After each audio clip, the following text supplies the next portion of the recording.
Update. My fiancé said I'm holding my womb hostage. Original post. We've been together for 9 years, engaged for just under 1. I'm 29, he's 33. The other day, we were having a conversation about the future and then the subject turned to kids. How many, etc. I said I'd ideally want 2, and I didn't care what gender. He said he wanted 2 also, but doesn't want a daughter at all. When I pressed, he said it was because he wouldn't be able to relate to her and he didn't want to have to deal with all that. By all that, he meant periods and her dating/intimate life. I told him we would have no control over the gender for our kids. He said he knew, but if we had a daughter, he wouldn't be able to love her as much as a son.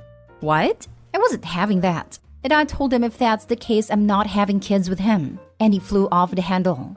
He literally started yelling, saying I was holding my womb hostage. And once we're married, I wouldn't get to say whether or not we have kids. That it's his right to have them if he wants. I'm not sure if that's how he meant it, but I think he was implying he'd forcefully impregnate me. It was so hateful. I left, quickly packing while he yelled at me. He followed me out to my car screaming, "That's right, run away," over and over. I've been staying with a friend for 2 days and I haven't told her why I'm not home with him. I don't even know how to begin unpacking the vitriol he spewed. He had never been so blatantly misogynistic. I don't think I even want to marry him anymore, but then I would have wasted 9 years of my life for nothing. He's been blowing up my phone apologizing, begging to talk to me. I can't take it anymore. I don't want to do anything hasty. Please, someone set my head straight. Now for the top advice before reading the update. Don't fall for the sunk cost fallacy. You didn't lose 9 years. You're gaining back the rest of your life, free from a raging misogynist. This sounds stupid, but I feel dread at dating and starting over. I'm too old. I was your same age when I tried online dating again and met my now husband. We are now expecting our first child. You are not too old. Of course you feel that way. You grew up with this guy. You were only 20 when you got together. In the past 9 years, a guy has been causing you to attach your worth to him. But he's not right about that. You don't need him to be happy. Just like you know in your heart you don't need to have only boy children to be happy. It sounds like your heart knows this is the last straw. Take it from someone 15 years older than you. Listen to all these other women. Let them teach you, not some controlling man who just told you he would make you his incubator whether you like it or not. You're not here to breed for him and his family, my friend. You have the right to be free. This isn't medieval times. And take it from this divorcee. There's no feeling like being free from a life you didn't realize how much you disliked. And take it from this person who found her partner after 30, after being horrifically betrayed by another. You have time. You have lots of chances. There are way more tastier fish in the sea. Do what your heart wants. He's going to make you feel like you need to come home. You're not married. Think about what the word home means. Hint, it means love, trust, support, and safety. I want you to understand that was the luckiest day of your life. No idea how you missed this for 9 years. You need to think about this once you're clear and settled. But today, let's focus on the extraordinary gift he gave you when he revealed himself so clearly. You need to tell your friend exactly what happened. Your impulse to keep it to yourself tells me that you were not secure in the realization that you were in a romance with a dangerous chauvinistic monster. You're trying to leave yourself the option to go back. Please stop that. Of course, you cannot marry this man. He is a total creep. He threatened you with forced breeding. And he most certainly should never have children. But the only thing you need to make sure of is that he doesn't have them with you. Resolving now that your relationship is over is not hasty. It has taken you 9 years too long. Do not waste another moment of your life even entertaining the possibility of associating with this man. Also, OP, if you leave now, which you definitely should, you will not have wasted 9 years. You will have saved yourself and your theoretical children the entire rest of your lives from being mistreated by this person. Save yourself. Save yourself from a life with a horrible misogynistic a-hole. And write those 9 years off as you not knowing, because that's what they were. He hid this part of him, and you had no way to know it fully. At least it was only 9 years. Not 20, not 50, hell, not even 10. And now for the update. Hi everyone. I just thought I'd do an actual update to what happened. So, I took you guys' advice and told my friend I'm staying with. She told me I could stay with her in her guest room until I found my own place. She called her brothers and they actually ended up going yesterday with me to grab my stuff. He tried to hide a bunch of my things, like my medicine and expensive skincare stuff, but they ended up getting it from me. He also tried to say that my game system was his and he'd report me for stealing it, even though it's mine. He also broke some stuff. I don't want to recap what else happened in detail because it was unnecessarily stressful. It took like 5 hours to get my clothes and personal items. The furniture we got secondhand from like Goodwill and Marketplace, so I'm really not worried about that. Before we left with my stuff, I told him it was over. And he seemed okay with it, but after we left, he blew up my phone telling me no one would want me, and calling me used up and all these vile names. I don't care anymore. I screenshotted the messages and blocked him. I called my parents and told them what happened, and they're telling our family the wedding's off so I don't have to do it. We hadn't put any deposits down yet, so no real loss. I guess on the bright side, I'm not so sad about him anymore. I'm flying to visit my family next week. Thanks guys for the help. I am incredibly relieved to hear all of this. Blessings upon your friend for being willing and able to give you a safe place to land and regroup. I hope you absolutely thrive as you move forward. I'm relieved too after seeing the way he behaved. I think eventually he would have killed me. Be really proud of yourself. You did such a brave thing. One day in the future, you look back with such a sense of relief and inner peace that this is over. And you'll have hope and excitement for your future, and it will all be down to current you. I wish you all the best. After things have calmed down a bit and if it's available to you, talking to a therapist will be really helpful for healing. I wish you the best. Therapy is definitely in the works. Thank you. Just remember, you didn't waste the time with him. You had your good times, and you grew in other ways. And he's 100% wrong when he tries to tell you that no one would want you. Just be grateful that his mask slipped before the wedding. Seriously, do you think anyone would want him if they knew about what he said/did? So basically, he got it backwards. Thank God he showed you this before you were married and pregnant. Also, it's wonderful you have a friend helping you so readily. Please consider cameras when you move and also getting a new phone number. Also get into counseling. It's possible there have been little things you didn't notice but could need to be undone so you don't miss them a second time around. Last story is titled, Update. How do I, 23 female, get over my resentment for my boyfriend, 22 male, and jealousy from my sister's 19 female relationship? Original post.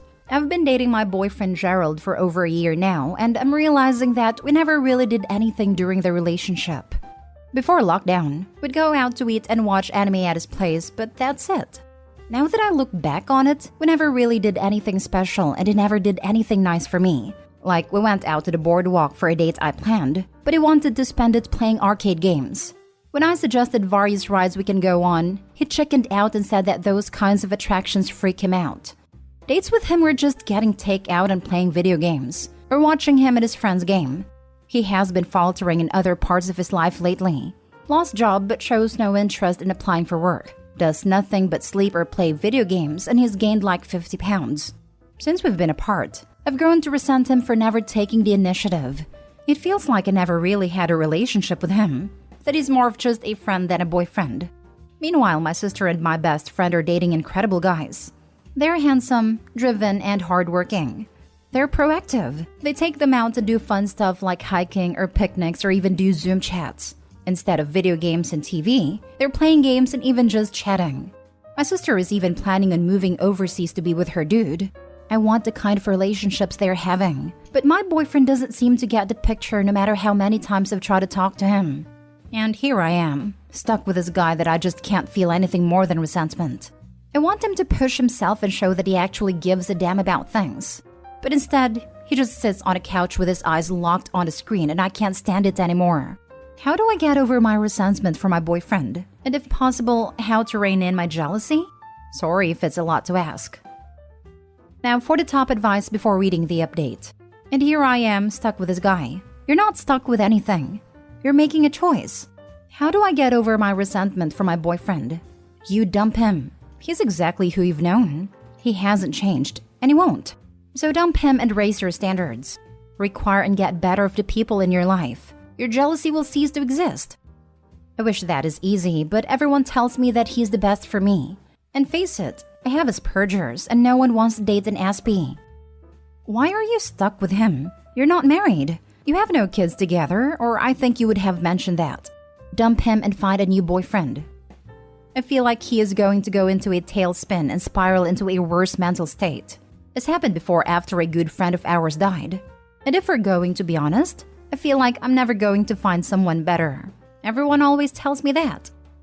On the other hand, it could be a wake-up call for him to get motivated and get off the couch and off the video game console. You are finding reasons to not break up with him, which is self-sabotaging. If you want to find someone better, make a plan. Start running or biking or something. Find a group where you can meet new people. Don't believe people who say you'll never find anyone better. But you also need to activate your own self to do that.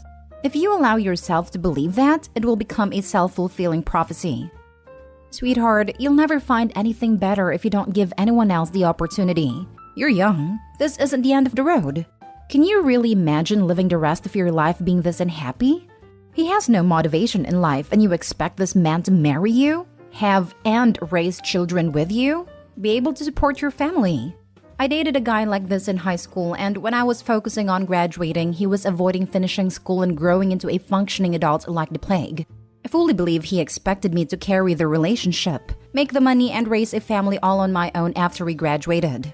I made a better decision for myself to leave, even as he told me he would kill himself if I left. And while I couldn't get him to have any motivation in our relationship, he actually started doing much better for himself after I left. It's absolutely okay to be selfish, especially if it makes you happier to do so. If you're genuinely concerned about his well-being after you split, tell some friends, tell a family member of his, tell someone that can keep an eye on him and get him help if he should need it. And don't ever believe anyone when they tell you can't do better, because you absolutely can. And now for the update. I made a post on r/relationship advice about 2 years ago. I don't think I got any actual helpful advice aside from dump him, but a lot has changed that I thought I would update. For starters, I dumped Gerald. He was upset and tried to convince me to give him a second chance, but I was done. I was sick of wasting all my time watching anime and gaming with him. I don't even like anime. And I was getting really burned out on nerd stuff to begin with. It took my older, more intimidating sister to tell him to never call me again. Last I heard, he was still unemployed and living with his parents. No one else in his life. Pretty sad, to be honest. As for me, well, things are starting to look up. Part of my frustration 2 years ago was dating as someone with Asperger's. People think that, when you're an SB, you can't function well in society. They treat you like you were meant to be handled with kid gloves or like a young child. And I was frustrated that with my diagnosis, I was doomed to date losers like Gerald. To be honest, I didn't really find the advice I got helpful. I instead asked my sisters what to do. I always trusted their advice and I still do. I don't talk to my old friends from 2 years ago anymore. I realized they were just not worth keeping around. I was also fed up with my job in IT. I hated computers and the whole geek culture surrounding it, but felt pushed into it because of my Asperger's and how they are great at technology to begin with.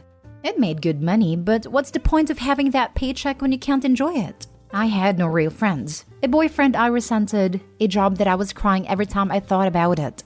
I was miserable. Thanks to my sister's help and advice, I decided to turn things around. I went back to school and I'm currently studying forensic science. It's something I was always passionate about but discouraged from pursuing for that more lucrative tech degree. I had an internship with my city's police department earlier this year and never have I found work that I found to be stimulating and fulfilling for me.